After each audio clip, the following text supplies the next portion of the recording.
तो आपको दिख रहा है, आपको साकार है कि नहीं? और मेरे तरफ का पहलू मुझे दिख रहा है इसलिए मुझे साकार है, पर क्या मेरे तरफ का पहलू आपको दिख रहा है? आपके लिए निराकार है। और वस्तु एक है, एक में दो हैं। संयुक्त में तत्क्षरे अक्षरम चा व्यक्ता व्यक्तम भरते विश्वरूपा। तो आपको चाहिए कि आप घूम के मेरी तरफ आओ। जो आपको नहीं दिख रहा था, निर्गुण निराकार था, दिखने लगेगा कि नहीं? और मुझे मेरे तरफ का दिख रहा है, साकार है, पर आपको मेरे तरफ का नहीं दिख रहा। मैं घूम के आपके तरफ के आऊँ तो आपका दिखने लगूंगा कि नहीं? नहीं तो किताब घुमा लीजिए, और नहीं तो आप घूम के। ना हम विचारों को घुमाते हैं और न विचारों में विचार करके देखते। हम केवल सगुण निर्गुण के झगड़ालू हो गए हैं, जाना सगुण का जिनके अगुण न सगुण विवेका जल पई कल्पित बाधे अनेका हरि माया व जगत बिरमाही। तो फिर ये कह दीजिए, नाम रख दीजिए, तुलसीदास कहते, वो वेद से कहते हैं, जिनके सगुण अगुण विवेका जल पई कल्पित बाधे अनेका कहीं से वेद असम्मत वाणी सूझे जिन्हें नाम नहीं आने। तो सगुण अगुण दो ब्रह्म स्वरूपा यकथ अगाधि अनादि अनूपा मोरे मतबड़ नाम दो। फिर हम इस किताब का नाम दे देते हैं भगवत गीता है। तो इसके बाहर का नाम गीता है कि भीतर का नाम गीता है, कि आपकी तरफ का नाम गीता है कि मेरी तरफ का नाम गीता है, ऊपर का नाम गीता का नीचे का नाम गीता? बस नाम दे दीजिए। तुलसीदास ने कह दिया है, सगुण अगुण दो ब्रह्म स्वरूपा अकथ अगाध अनादि अनूपा पर मोरे मत बड़ नाम दूँ से, मोरे मत बड़ नाम दूँ से। जब नाम दे दिया तो भीतर का नाम गीता है कि बाहर का नाम गीता है, कि ऊपर का है कि भीतर नीचे का है?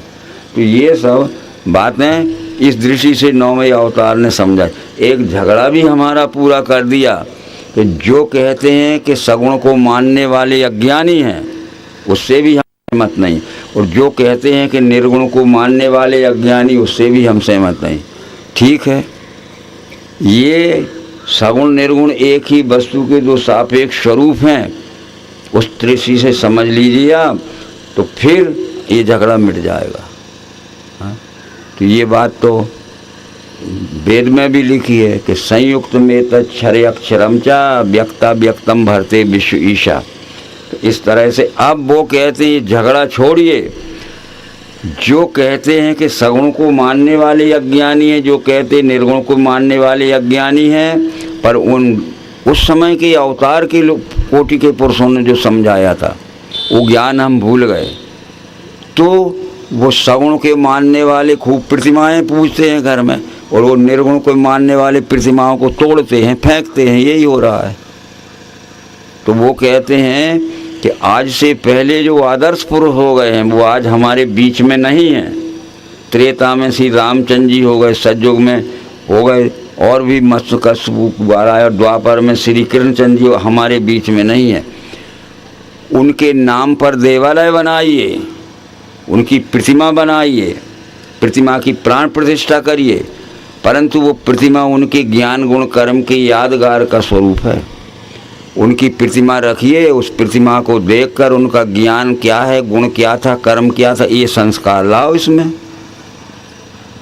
वो बोल थोड़ी सके। उन्होंने जो ज्ञान दिया था उनकी आज प्रतिमा बनाओ, और प्रतिमा इसलिए बना के हमने रखी है, उनको देखकर उनके ज्ञान गुण कर्म के संस्कार अपने में लाइए। तो प्रतिमा श्रेष्ठ पुरुषों के ज्ञान गुण कर्म के यादगार का प्रतीक है और इतिहास का संरक्षण। कि त्रेता में इस सकल के अवतार ने हमें ज्ञान और कर्म दिया था।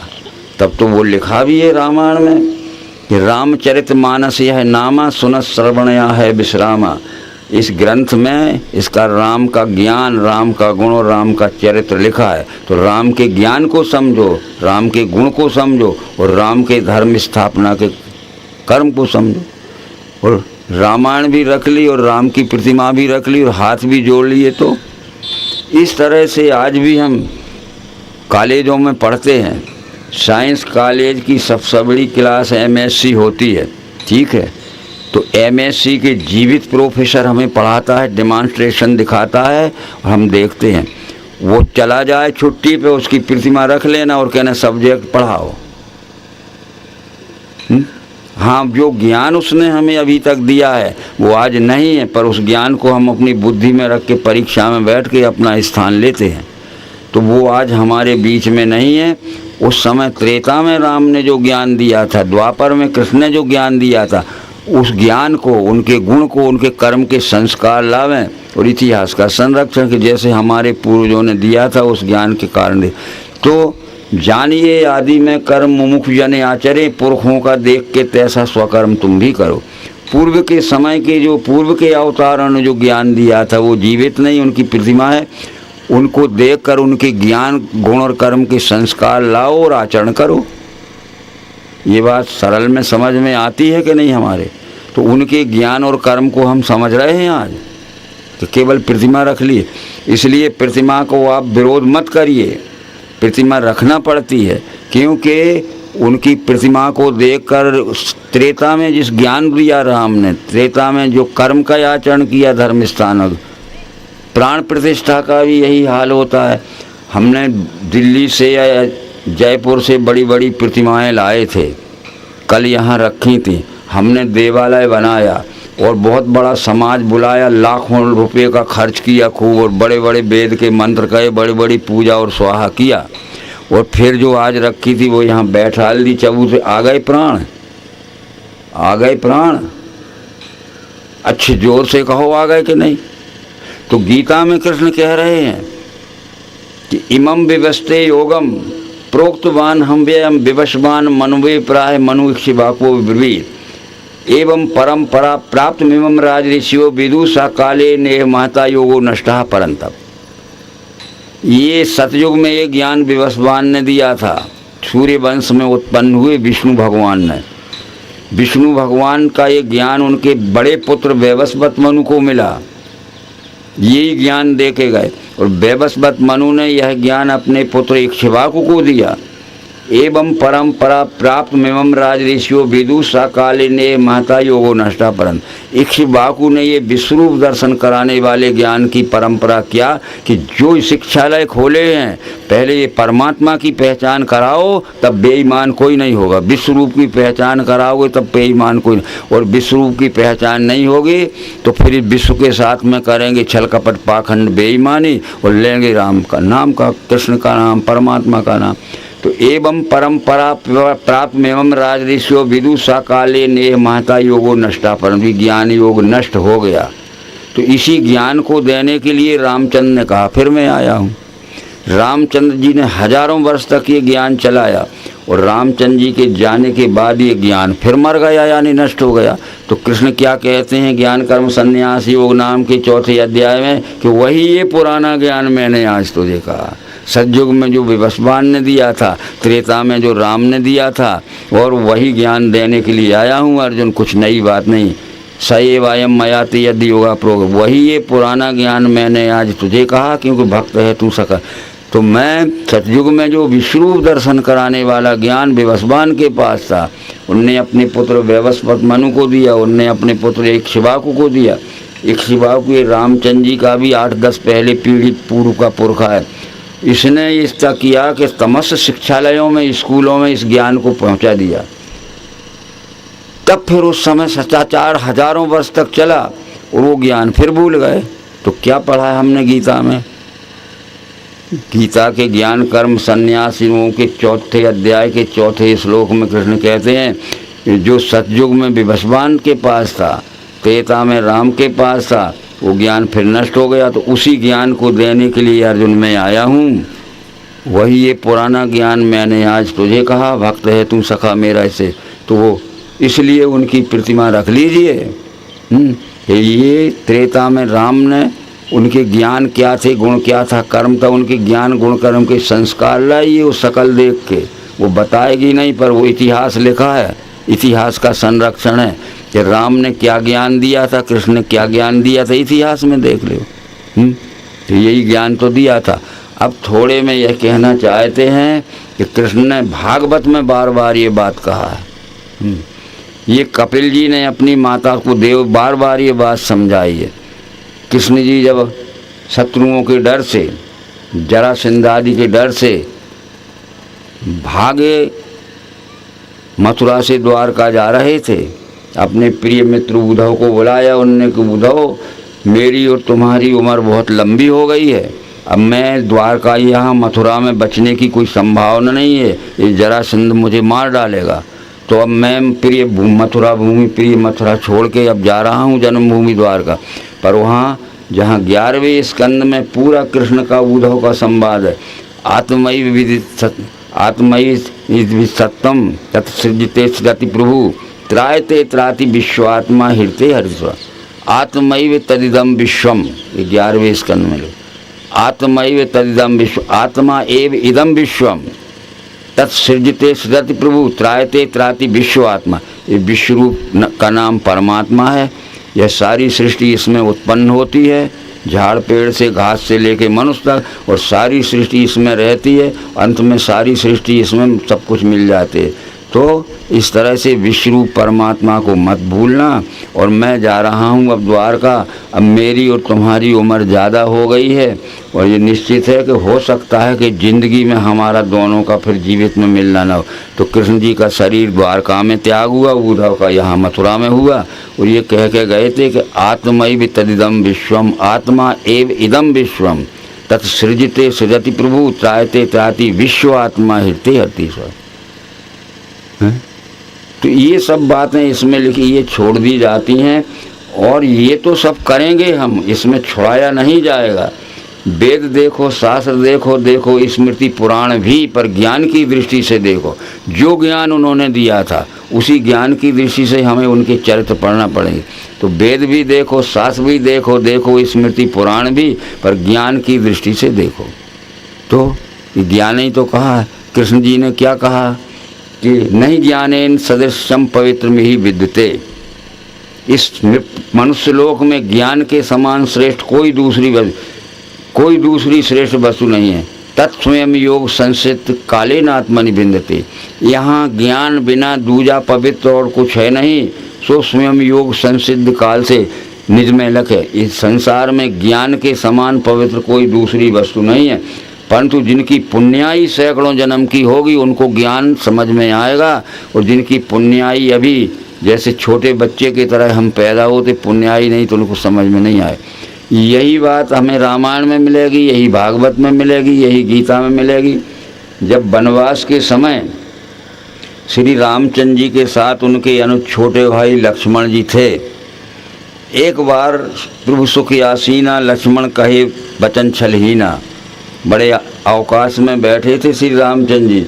लक्ष्मण जी ने बड़े संकोच में पूछा कि कहिए ज्ञान विरागरु माया, कहु भक्ति करो जी दया, जीव ही ईश्वर भेद प्रभु कहो सकल समझाए, जासे हो वे चरण रति शोक मोह।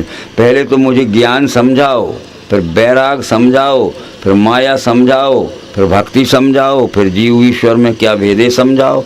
मैं ठीक ठीक नहीं समझता हूँ, मेरा भ्रम निकाल। तो ज्ञान ही समझना है पहले।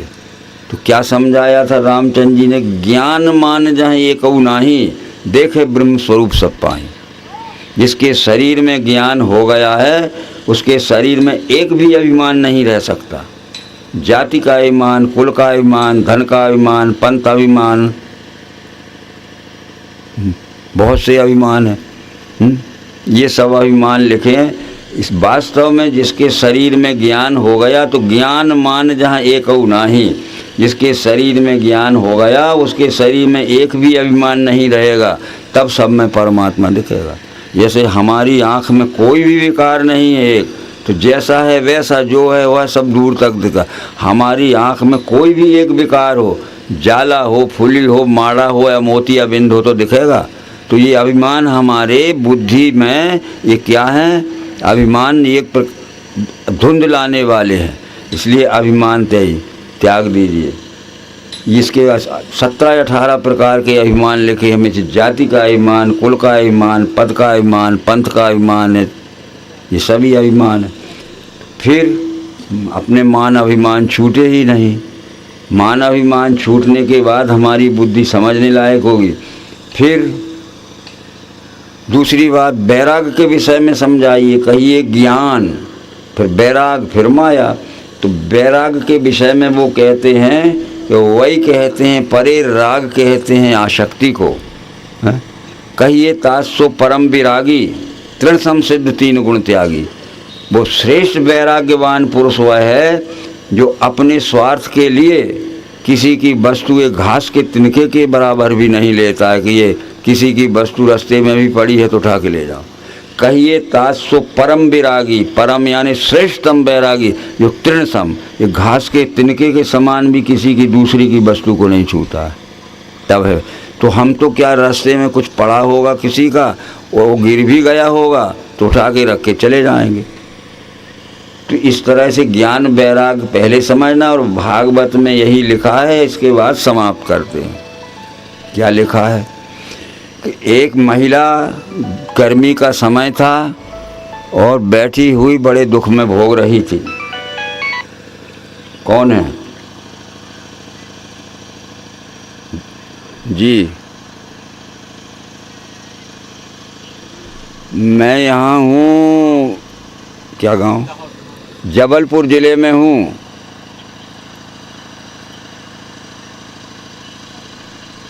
अरे वो हमारा कैंसिल होगा इस प्रोग्राम में, हमें ये और बड़ा कार्यक्रम पहले दो ही जगह एक ही तारीख हो गई थी तो वो छोड़ना पड़ा।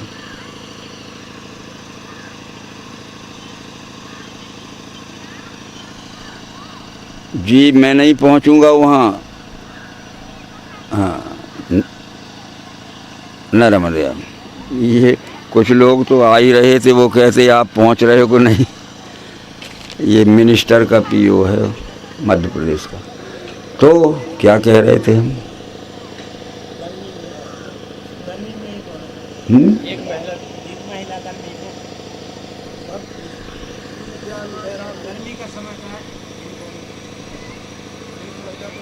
हाँ, एक वृद्ध महिला, महात्म में लिखा है इसके, दोपहरी का समय था, लू चल रही थी, उसके बाल बिखर गए थे और कुछ परेशान थी। इतने में नारद जी आ गए। बोले क्या बात है? बोले मेरे 2 बेटे थे, दोनों मर गए, और ना मेरे रहने का घर है, ना मैं खाने पीने का इंतजाम है, ना ओढ़ने पहनने के कपड़े, फटे कपड़े हैं। तो बोले तुम्हारे बेटों का क्या नाम है? क्या नाम था? बोले ज्ञान और वैराग। ज्ञान भी मर गया और वैराग भी मर गया, इसलिए मेरा कोई नहीं है। वो भक्ति थी। तब उनने कहा कि मैं इंतज़ाम करता हूँ, मैं विष्णु लोक में जा रहा हूँ, वहाँ से पूछ के आऊँगा। ठीक है, तो वो वहाँ से पूछ के आऊँगा। नारद जी जब विष्णु लोक से पूछ के आए तो उन्होंने कहा कि एक बात है कि श्री कृष्ण का और रामचंद्र जी का जो ज्ञान था, जिसमें ज्ञान और वैराग समझाया जाता था, ये सब लोग भूल गए। लोग अपने को ज्ञानी समझते हैं और अंधविश्वास के काम करते। लोग अपने को विषय त्यागी समझते और दुनिया भर के चोरी करते हैं, रिश्वत लेते हैं और लूट मार के लाते हैं। तो ये ज्ञान और वैराग जहाँ होंगे वहाँ भक्ति होगी, जहाँ ज्ञान वैराग नहीं है वो भक्त नहीं हो सकता। तो रामायण में लिखा है ये बात। क्या है? स्वर्ग नर के अपवर्ग नसैनी, ज्ञान वैराग भक्ति सुख देनी।